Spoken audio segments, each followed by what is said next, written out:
Tu as peur que demain, il y ait des Noirs à l'Assemblée nationale? Tu te fous de moi, là? Mais non, je sais pas. Non, là, tu te fous de moi, là. Moi, je suis pour qu'on lutte contre les inégalités sociales et territoriales. Je ne suis pas pour qu'on fasse effectivement de l'ethnicisation parce que je pense que quand on est un jeune, on va y aller.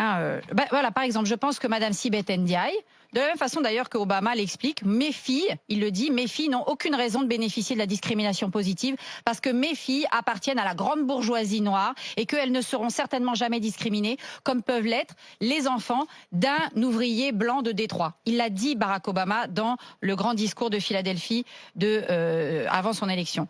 Je pense qu'il faut lutter contre les inégalités sociales et territoriales. Parfois, ces inégalités peuvent se confondre avec des questions ethniques, parce qu'il y a eu des regroupements territoriaux, parce qu'il y a eu une politique urbaine qui n'a pas eu de sens et qu'il y a eu une immigration de masse continue avec un manque d'intégration. Mais on ne peut pas dissocier les deux. J'ai été au Conseil à l'intégration au moment où Nicolas Sarkozy s'est entiché de ce grand sujet, des statistiques ethniques. J'ai l'impression que les gens n'ont aucune mémoire. Pendant 2 ans, on n'a parlé que de ça en France, parce que notamment, il avait nommé M. Yazid Sabeg commissaire à la diversité. Et que c'était le grand truc de Yazid Sabeg et de l'Institut Montaigne de nous imposer les statistiques ethniques pour organiser des quotas. J'ai amené ici une des études du Haut Conseil à l'intégration sur les élus issus de l'immigration dans les conseils municipaux, une étude comparative 2001-2008. Donc on peut faire effectivement des études sans faire de la statistique ethnique. Donc ça, c'est autorisé. Le Conseil constitutionnel vous dit non aux statistiques ethniques, mais pour la recherche, on peut utiliser des méthodes positives. On est sur la finir de parler. Je sais, mais c'est pas de ça dont on parle, c'est pas pour l'étude. Les méthodologies existent. Vous avez un autre livre. Est-ce que Hervé Lebras, Jean-Loup Amsel, grand africaniste, s'il en est plutôt très à gauche. Est-ce que Smaïn Lacher, grand sociologue de gauche, sont des gens qui sont... Mais la gauche est contre. Eh ben, ils sont contre les statistiques. Oui, parce qu'ils expliquent pourquoi. Parce que c'est exactement le titre du livre. C'est le retour de la race. Oui. C'est-à-dire que vos bonnes intentions, je ne les nie absolument pas. Je ne nie pas vos bonnes intentions. Seulement, vous ne vous rendez pas compte que si vous ouvrez la boîte de Pandore... Quel est le risque? Vous ouvrez la boîte de Pandore... Tu as peur de quoi? Tu as peur de quoi? Tu as peur de quoi? Je n'ai peur de rien. Tu as peur que demain, il y ait des Noirs à l'Assemblée nationale? Tu te fous de moi, là? Mais non, je sais pas. Non, là, tu te fous de moi, là. Tu as peur de quoi? Là, tu m'insultes. Dis-moi de quoi tu as peur. Tu m'insultes. Alors dis-moi de quoi tu as peur. Non, c'est vrai que c'est pas très malin ce que tu viens de dire. Tu as peur. J'ai peur des Noirs, moi, d'un Noir à l'Assemblée nationale. Alors t'arrêtes un peu. De quoi tu as peur? Parce que ça commence à me gonfler. De quoi tu as peur? Ton truc sur la peur, tu crois qu'on a peur? Moi, j'ai peur aussi bien des racialistes, des suprémacistes blancs que des suprémacistes noirs, figure-toi. Mais oui, alors arrête avec ton truc de la peur. Qu'est-ce qui justifie cette peur? Arrête de tout le temps traiter les gens de racistes quand ils sont pas d'accord avec toi. Réponds-moi, qu'est-ce qui justifie cette peur? Là, tu me gonfles. Non, mais réponds-moi, qu'est-ce qui justifie cette peur? Voyez. T'as peur d'avoir des Noirs à l'Assemblée, il y en a déjà. Je ne comprends pas. Doucement, s'il vous plaît. Sibeth avait dit un débat apaisé. Je vois bien qu'on a tenu 3 minutes.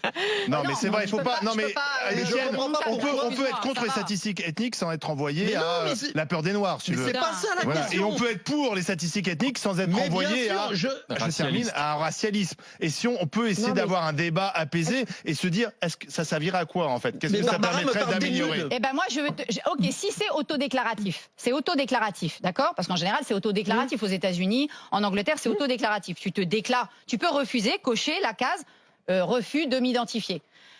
Une personne métisse, est-ce qu'elle est obligée de choisir? Est-ce qu'elle a envie de choisir? Si ton père est musulman et que ta mère est juive, t'es obligé de cocher quelle case? Barbara, personne dit que c'est facile.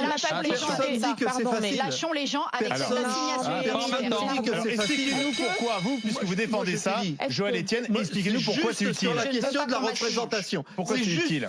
Pour moi, à mon avis, c'est mon avis.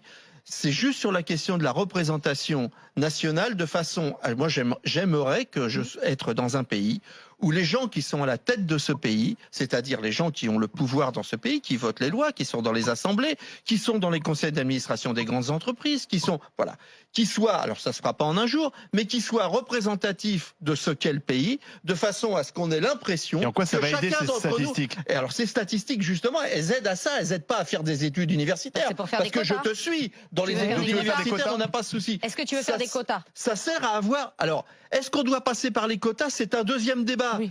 Ce que je veux dire, c'est que ce serait bien d'avoir ce débat à un moment qu'on se rende compte qu'il y a un problème dans ce pays, qu'un certain nombre de gens n'ont pas l'impression, et c'est très important, n'ont pas l'impression d'être représentés. On l'admet, par exemple, et je l'entends très fort, quand les gens nous disent « vous décidez tout à Paris, vous décidez tout à Paris pour les gens de la campagne ». Moi, je l'entends, je suis pour la régionalisation. C'est ça, les gilets jaunes. C'est ethnique ou c'est social, alors ? Attends, je suis maintenant pour la régionalisation. C'est plus social qu'ethnique, alors. Donc, Parce c'est que ethnique je trouve qu'il n'y a pas de raison que tout se décide à Paris contre... Oui, mais ça, c'est plus voilà. social Ça n'a rien à qu'ethnique. voir, Ça c'est n'a rien à voir social. avec, C'est un tout. C'est un tout. social et territorial, c'est pas Attends, ethnique. pour moi, c'est un tout, c'est-à-dire que chaque Français a le droit de se sentir représenté au niveau, au niveau législatif.